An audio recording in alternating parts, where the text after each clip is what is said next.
Construisons les deux premiers atomes à partir du site PHET. On ajoute tout d'abord un proton dans le noyau de l'atome. On voit que le symbole hydrogène apparaît. L'atome d'hydrogène possède un proton dans son noyau. Affichons le statut électrique de cet atome. On voit qu'il possède une charge positive, par contre il n'est pas neutre. Nous allons ajouter un électron qui apporte une charge négative. L'électron tourne autour du noyau de l'atome d'hydrogène. Affichons la stabilité du noyau. On remarque que le noyau est stable. On a construit l'atome d'hydrogène qui possède un proton et un électron. Représentons l'atome d'hydrogène. Il possède un proton dans son noyau. Il possède un électron qui gravite autour du noyau. On appelle les pointillés représentés l'orbite électronique. Représentons l'atome d'hydrogène par son symbole. L'atome d'hydrogène a pour symbole grand H. Il possède un proton.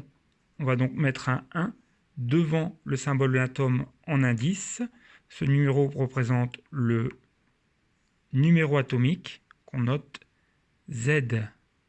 Z est le numéro atomique de l'atome d'hydrogène.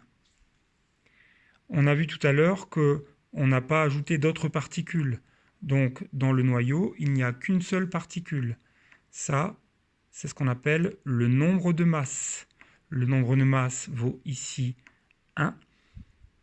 Le nombre de masse est égal au nombre de particules dans le noyau, donc au nombre de protons et au nombre de neutrons.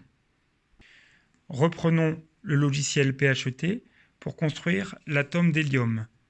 Dans les étoiles, les atomes d'hydrogène sont tellement comprimés que les noyaux finissent par fusionner, et donc deux noyaux d'atomes d'hydrogène vont fusionner, et on voit que dès qu'on fusionne les noyaux, en fait on change d'élément chimique, on n'est plus sur l'élément hydrogène, mais sur l'élément hélium, puisqu'on a deux protons dans le noyau. On remarque que ce noyau est instable. Alors par des procédés assez complexes, le noyau va être stabilisé par un ou deux particules qui le stabilisent, qu'on appelle des neutrons. Donc on voit que le noyau de l'atome d'hélium contient deux protons et deux neutrons.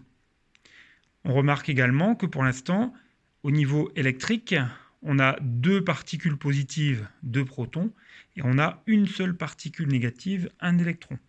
On va donc ajouter un électron à l'atome pour qu'il devienne électriquement neutre, et on vient de fabriquer l'atome d'hélium composé de deux protons, de deux neutrons et de deux électrons. Cherchons à représenter l'atome d'hélium. Son symbole est grand H, petit e. Le numéro atomique de l'atome d'hélium est 2, donc Z est égal à 2.